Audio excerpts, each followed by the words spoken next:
बात बहुत पुराने समय की है। किसी गांव में भोला नाम का एक लड़का अपनी मां के साथ रहता था। जब भोला 5 साल का था तो उसके पिता का देहांत हो गया। भोला के पिता किसान थे और उनके पास थोड़ी बहुत खेतीबाड़ी थी। जो भोला के पिता की बीमारी के समय भोला की मां ने गांव के साहूकार के पास गिरवी रख दी थी। रुपया का रुपया लग गया और भोला के पिता भी न बच पाए। थोड़ी बहुत जो जमीन थी वो भी उनके हाथ से निकल गई। अब भोला की मां भोला को पालने के लिए लोगों के घरों में बर्तन धोती थी। भोला जब थोड़ा बड़ा हुआ तो अपनी मां को इस तरह लोगों के घरों में काम करते देखकर उसे बिल्कुल भी अच्छा नहीं लगता था। एक दिन भोला ने अपनी मां से कहा, मां, अब तू लोगों के घरों में बर्तन नहीं धुलेगी। मैं साहूकार के घर नौकरी कर लूंगा, पर तुझे लोगों के घरों में काम नहीं करने दूंगा। भोला की मां तो अपने बेटे के मुंह से ऐसे वचन सुनकर गदगद हो गई। भोला का नाम तो उसकी मां ने कुछ और रखा था, पर उसके भोले स्वभाव के कारण सभी लोग उसे भोला ही कहने लगे। अब भोला उसी साहूकार के पास काम करने लगा जिसके पास उनकी जमीन गिरवी रखी हुई थी। भोला जी तोड़ मेहनत करता था और थोड़ा बहुत जो भी साहूकार के यहां से मिलता उसी में दोनों मां बेटे की गुजर बसर होती थी। एक बार भगवान की करनी कुछ ऐसी हुई कि उस नगर के राजा ने सभी किसानों को थोड़ी थोड़ी जमीन दान में दी। अब भोला के हिस्से में भी एक खेत आ गया। भोला जमीन मिलने के बाद बहुत खुश हुआ। उसने अपनी मां से कहा, मां, अब हम किसी की गुलामी नहीं करेंगे, अपना उगाएंगे और अपना खाएंगे। मां भी भोला की बात सुनकर बहुत खुश हुई, पर थोड़ी देर बाद ही चिंता में डूब गई।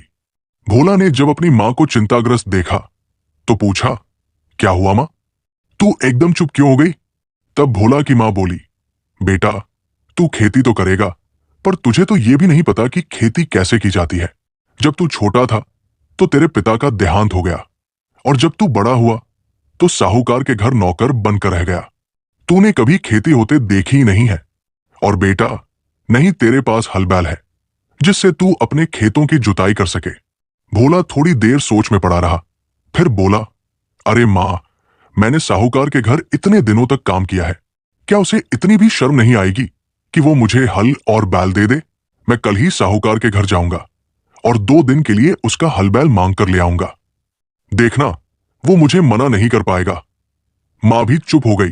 भोला अगले दिन साहूकार के यहां पहुंचा और हाथ जोड़कर बोला, जमींदार साहब, हमें राजा ने थोड़ी सी जमीन दान में दी है।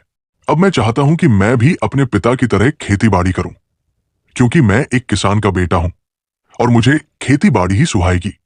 इसलिए मैं आपके पास आया हूं, क्योंकि मेरे पास हल बैल नहीं है। आप मुझे 2 दिन के लिए अपने हल बैल दे दो। साहूकार ने सोचा, अगर भोला अपने खेतों में अपना उगाएगा और अपना खाएगा तो मेरे यहां नौकरी करने नहीं आएगा। मेरे घर का काम कैसे चलेगा? ये भोला भाला लड़का 10 लोगों का काम अकेले ही कर लेता है। अगर ये हाथ से निकल गया तो मेरा बड़ा नुकसान हो जाएगा। साहूकार मन में कुछ सोचने लगा और थोड़ी देर बाद भोला से बोला, भोला, मैं तुम्हारे लिए बहुत खुश हूं कि अब तुम अपना उगाओगे और अपना खाओगे। मेरी गुलामी भी तुम्हें अब नहीं करनी पड़ेगी। रही हल बैल की बात, तो तू सबसे अच्छे बैल ले जा। तुझे किसने मना किया है? पर तू 2 दिन बाद मेरे हल बैल लौटा देना।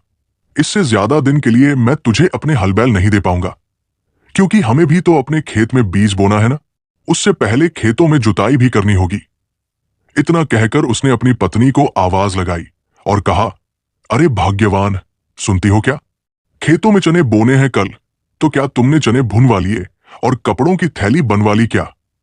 यह सुनकर भोला का दिमाग घूमने लगा। उसने सोचा, तो अच्छा, चने भूनकर उगाए जाते हैं, और वो भी कपड़े की थैली में बंद करके। अब भोला ने अपने मन में सोच लिया कि वो भी अपने खेतों में चने ही बोएगा, और वो भी साहूकार के बताए अनुसार भूनकर कपड़े की थैली में बांधकर। ये सोचता हुआ भोला हल बैल लेकर अपने घर की तरफ चल पड़ा। उसने घर आकर अपनी मां से कहा, अरे मां, हम अपने खेतों में चने उगाएंगे। कल मैं बाजार से चने लेकर आऊंगा और तू उन्हें भून देना। मां ने जब ये सुना तो बोली, अरे मेरे भोले बेटा, तू तो भोला का भोला ही रहा। चने कहीं भूनकर उगाए जाते होंगे? चने तो कच्चे ही बोए जाते हैं। भला ये तुझसे किसने कह दिया कि चने भूनकर उगाए जाते हैं?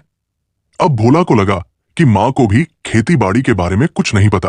उसने सोचा, कल मैं ऐसे करता हूं, मां को मामा के घर छोड़कर आ जाता हूं, नहीं तो ये खेती करने में अड़चन पैदा करती रहेगी। पता तो मां को कुछ है नहीं, बात बात पर टोकती रहेगी। जब खेत में चने उग जाएंगे तो मैं मां को मामा के घर से ले आऊंगा। भोला ने अपनी मां से कहा, मां, तू 2-4 दिन के लिए मामा के घर चली जा। जब खेत में चने उग जाएंगे तो मैं तुझे ले आऊंगा। भोला की मां ने भोला से खूब मना किया, पर भोला कहाँ सुनने वाला था। उसने मां के कपड़ों की पोटली बनाई और मां को मामा के घर छोड़कर आ गया। आते वक्त वो बाजार से चने भी खरीद कर ले आया।